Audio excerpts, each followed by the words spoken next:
and welcome to the Blue Table Talk Show. This is a talk show that talks about migration issues. On the Blue Table Talk Show, we address all migration realities. We talk about the realities of destination country policies. We talk about misinformation and disinformation about migration issues. And we help Nigerians to make informed migration decisions. And we're excited to say, welcome back to another season. Today's episode of the show, I have with me a renowned migration expert.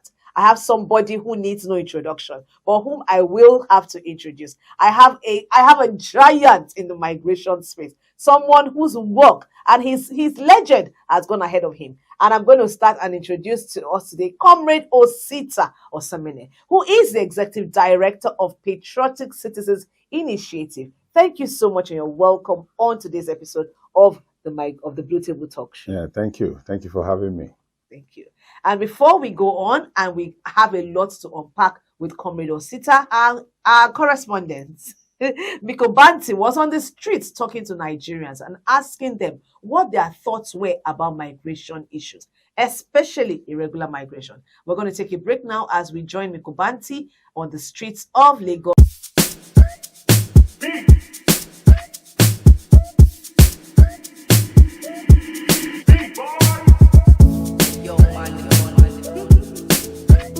My name is Miko Banti. So I want to ask your view regarding Japa or irregular migration. Yeah. What will be your view regarding Japa syndrome, where they happen now for Nigeria? Or you don't really about irregular migration. I bet just talk something about what you understand about irregular migration or the Japa syndrome. What's your view? Okay, the regular migration is very rampant now, and I really don't blame people for leaving the country. But the mistake people make is that they don't have a concrete plan before moving. Everybody just keeps hearing Japa, Japa, and you too, you want to Japa. I believe before you Japa, make your research, do your research, be sure that you have a plan B, because if plan A doesn't work, you can always switch to the, and don't depend on agents. I feel like some agents are just there to take advantage of the Japa syndrome, and a lot of people have been falling victim of it. Just do the proper thing before you leave the country. Thank you so much, ma'am. Thank you. It. Regarding this Japa and the risks of regular migration, you know, right now in Nigeria, now people want Japa, and people are mistaking Japa legally and irregularly. Yes. So I don't know what's your view. What's your view about this whole syndrome right now? Okay. Basically, for me personally, I don't. It's not something I subscribe to. I have never contemplated leaving this country because I think Nigeria is a great country and has lots of potentials. You know, we have everything here. For me, I can't imagine how I would go and be a second-class citizen in another man's country, being treated badly and all of that. You know, so for me personally, it's not something I would do. But I understand why people want to Japa. The state of the country and the economy is terrible. People are suffering. Our leaders are not doing, well. They're not doing so much to ease the pain of people. So people are looking for greener pastures. What's happening is like water. Once you can't contain water for too long, it has to find an escape route. So people would definitely look for better alternatives, better opportunities for their families. And these economies are stable. 1 plus 1 is going to give you 2, as opposed to Nigeria. You can wake up one morning and then there's a government policy that, or there's a change in government where everything you hold there, changes, There's no certainty or assurance about anything in this country. The insecurity is there, banditry, and then basically, life is hard for people, So when people want to Japa, I can't even blame them, because they're trying to better their lives and that of their children. To be very candid with you, if I tell you that it's not something that has crossed my mind, I'm lying, but I just can't bring myself to do it.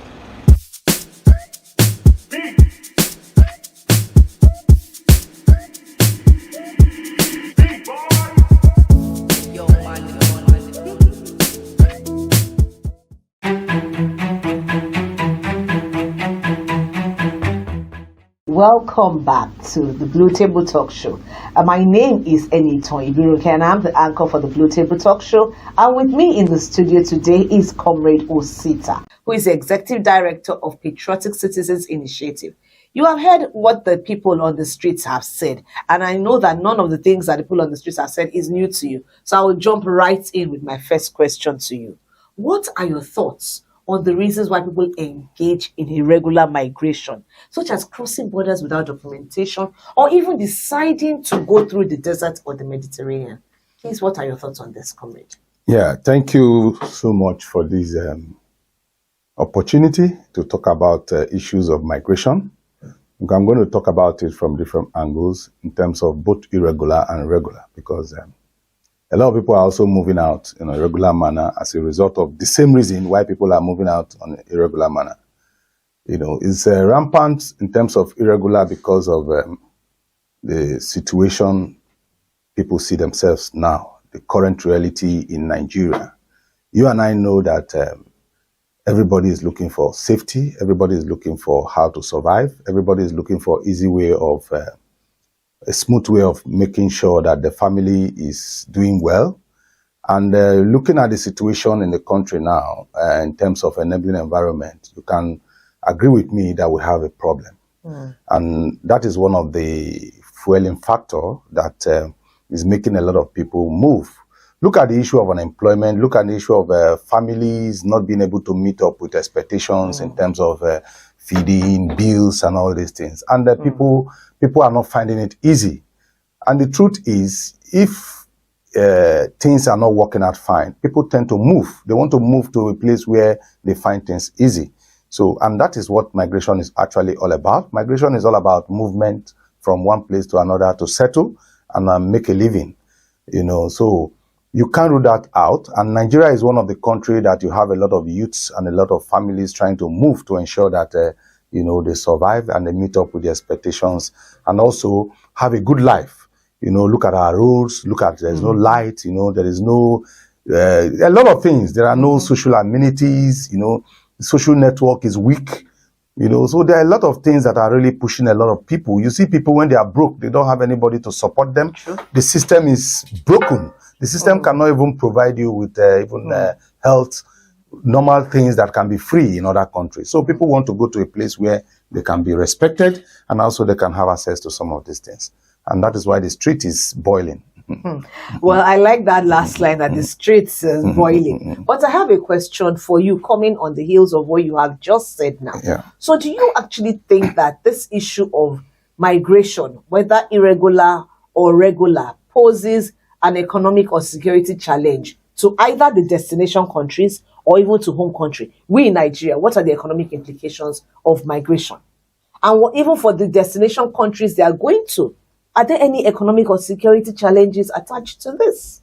Yes. Globally, migration is a very, very positive dimension in terms of development, if properly managed. If Nigeria understands what migration is, be it regular or irregular, if it is properly managed, it will be for development and it will bring some gains.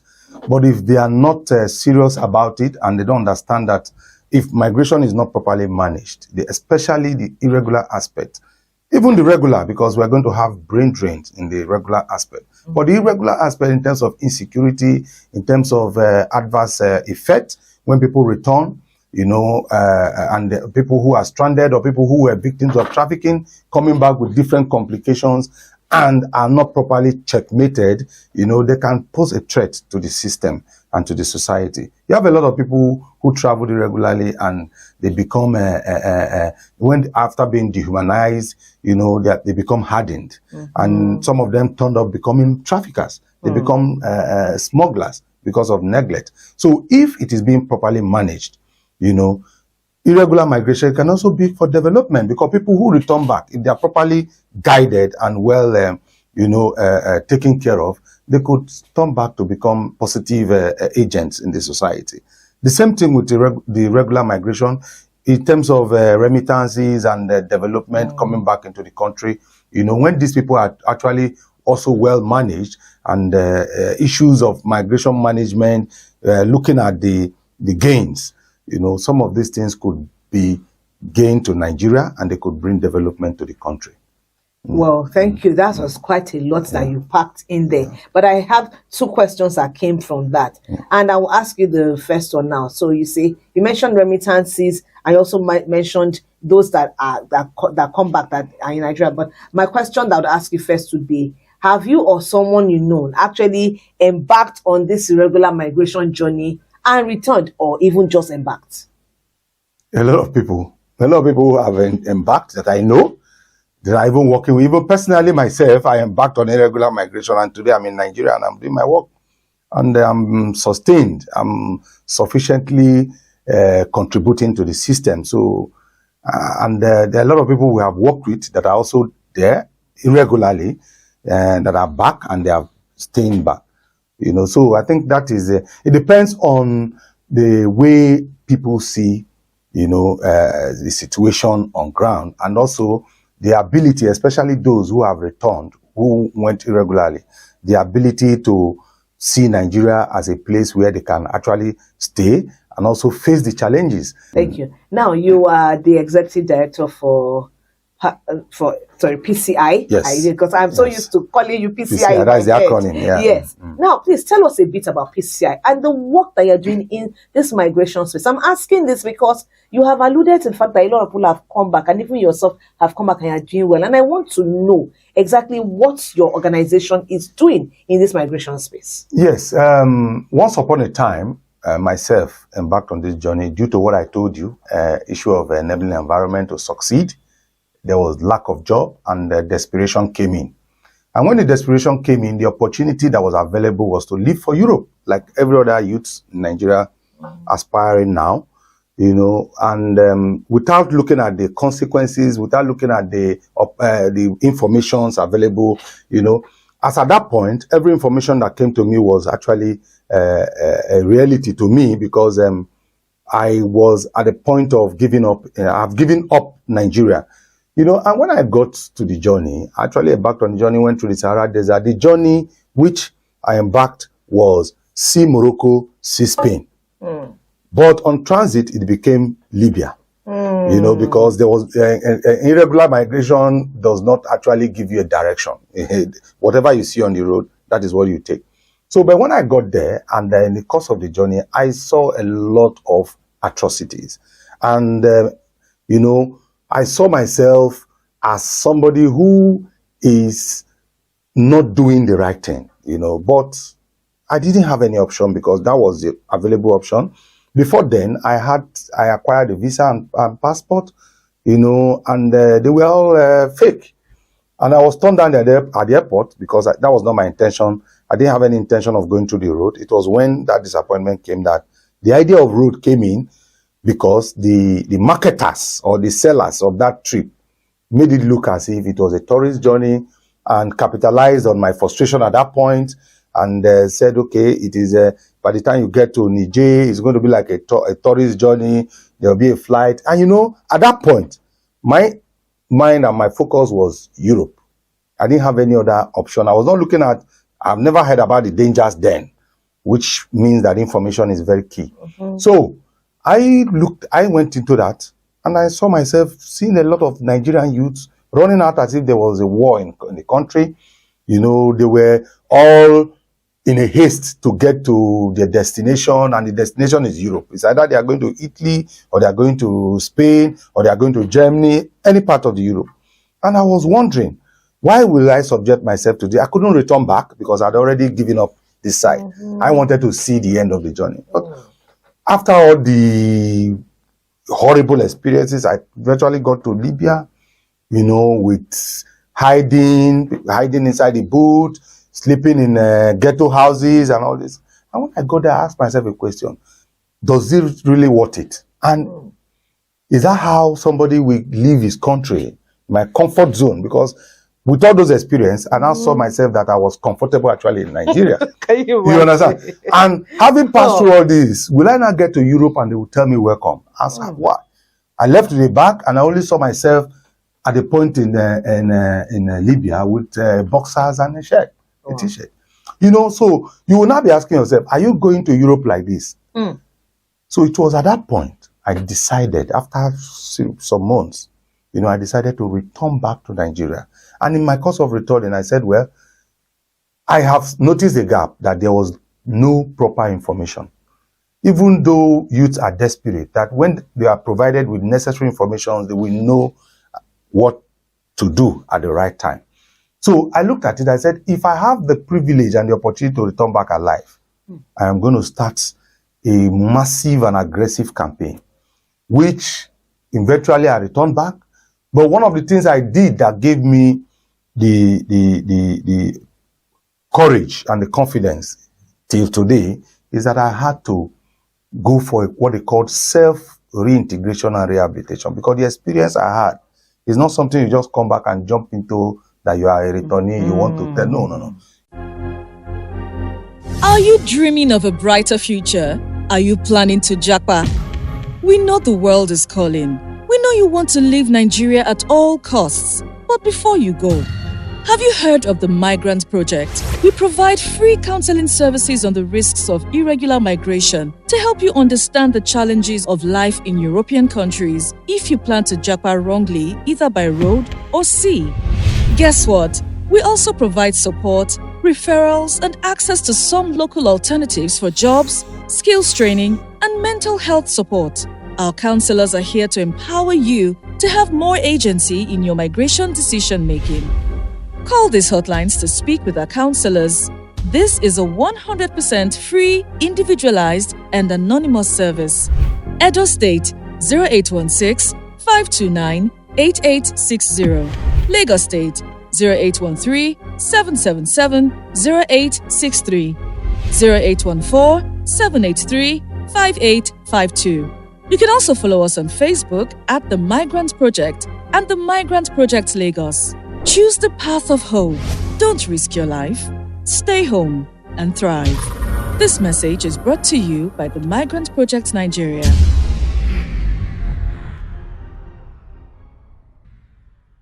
So thank you. That leads me to what I was about to ask you, Nesta. What do you think agencies, NGOs, CSO, and government can do? One, to curb this issue of irregular migration. Then two, because we're talking about what people should know about migration. What can they do now, even for those that have returned and are dealing with the trauma of it? Yes. You and I know that people are hungry and they are not happy.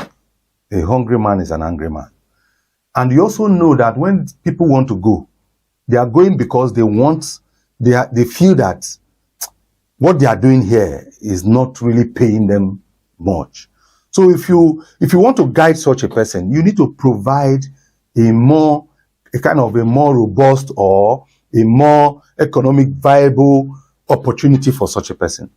That is for people on ground here. Then for people who have gone and returned back, there is every possibility of either remigrating or becoming a victim of trafficking, especially those that have not gotten to Europe.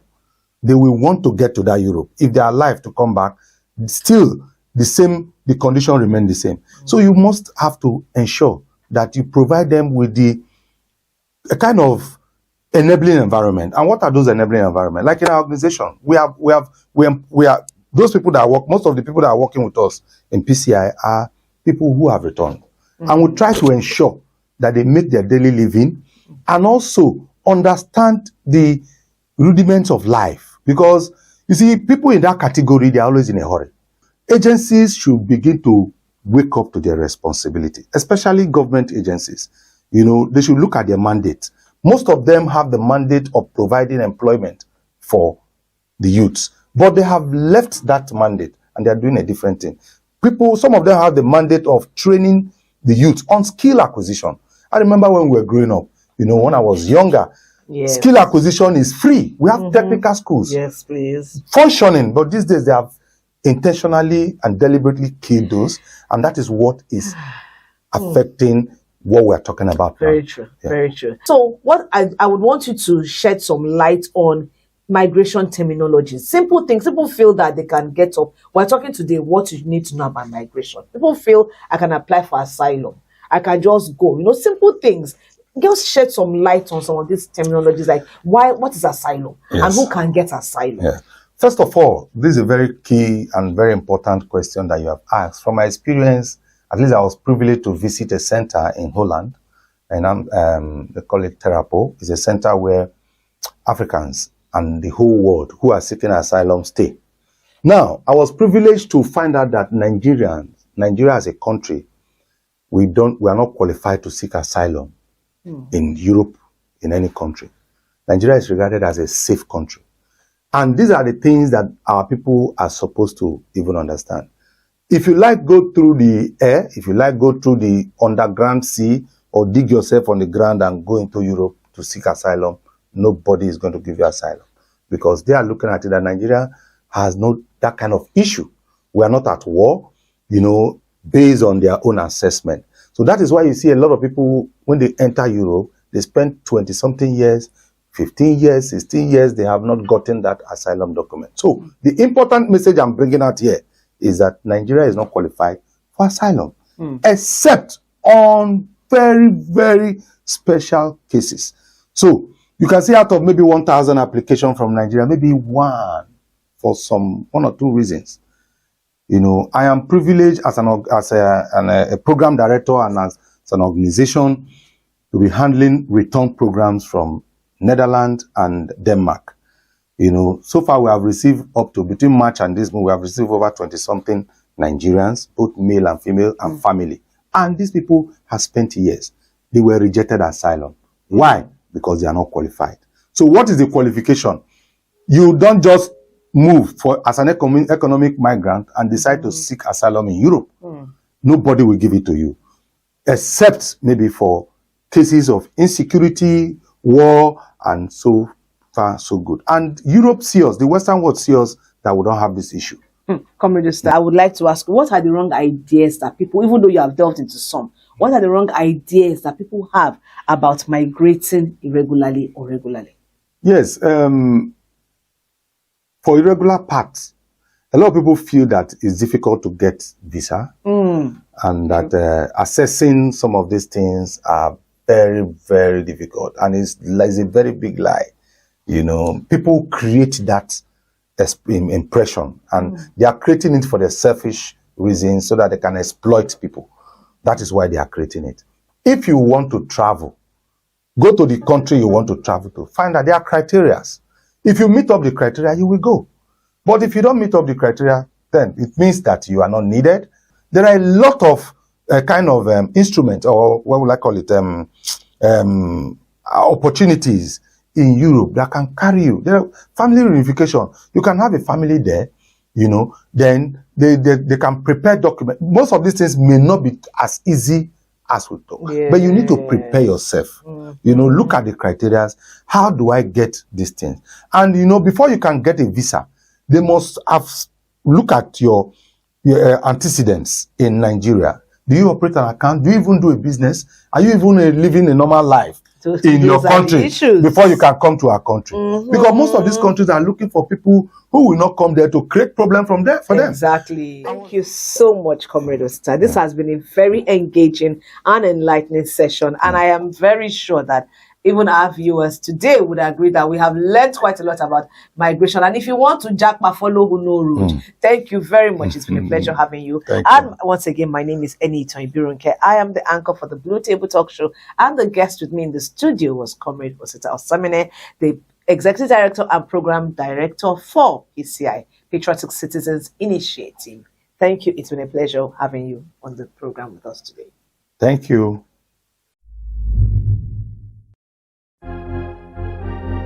Shey you dey dream of a brighter future? Abi you dey plan to japa? We know say the world dey call you. We know say you wan leave Naija by all means. But before you go, shey you don hear of the migrant project? We dey give free counseling service so that you no go enter wahala if you wan japa, and we go also help you understand of the small wahala wey dey for all these European countries, whether you plan to japa by road or by sea.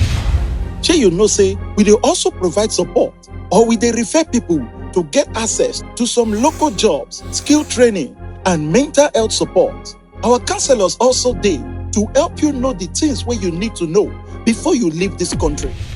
Make you call this hotline if you wan talk to any of our counselors.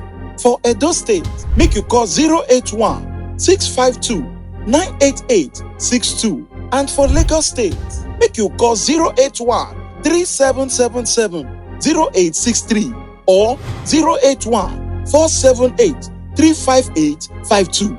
Make you know say you fit also follow us for Facebook at The Migrant Project or The Migrant Project Lagos. Make you choose the better part of Oppo, no risk your life. Stay home to make am. Now The Migrant Project Nigeria, now bring on this message.